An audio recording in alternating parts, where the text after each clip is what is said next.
I'm in Leatherwood, and this is one way I've been called to go do. My mother has been to South Sudan 4 or 5 times. Okay. And our plan was to go with Mother and me and my daughter and my sister's daughter to go to South Sudan, to where she had been working with the people in Pakuka.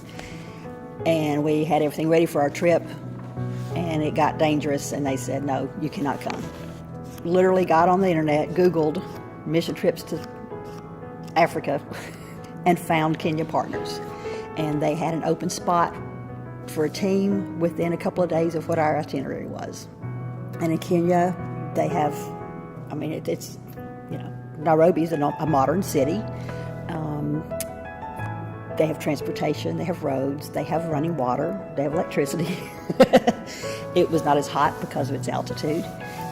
And there were things that we could do, and we could communicate, because English is one of the official, and Swahili and English are the official languages. The trip to Kenya, they have things, but not a whole lot. And just being able to help them to better themselves and to see that there's hope to be able to do things. They're in school, a good school, pretty good school system, but they don't have a lot of options. Kenya Partners has a boarding school that is preschool through 12th grade, or the equivalent of 12th grade. And mostly it's orphans. They have all their meals taken care of, their clothing taken care of, their uniforms.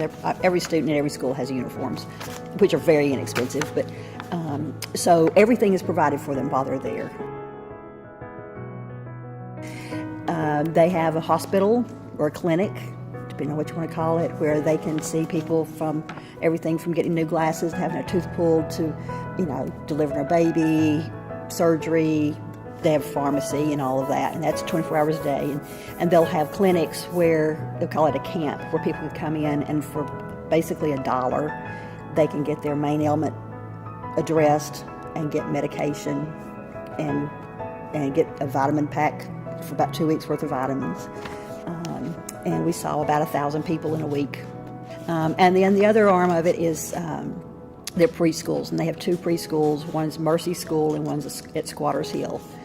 And the kids are preschool just like ours. And most of the criteria to come is if you can have the uniform. And they are fed a porridge in the morning, and then their only meal of the day, which will be rice and beans. And that happens at both preschools, and they are learning. Those kids are amazing. You're going in there, and 5-year-olds are doing math, they're reading, they're reciting scripture, they're doing it as a group. It's like they've rehearsed it, but that's just, the discipline is great, their spirit's great, they're wonderful children. A young lady named Winnie, she was probably 16, 17 years old when we were there. When she was born, her mother died at childbirth. Her father and the rest of the family rejected her.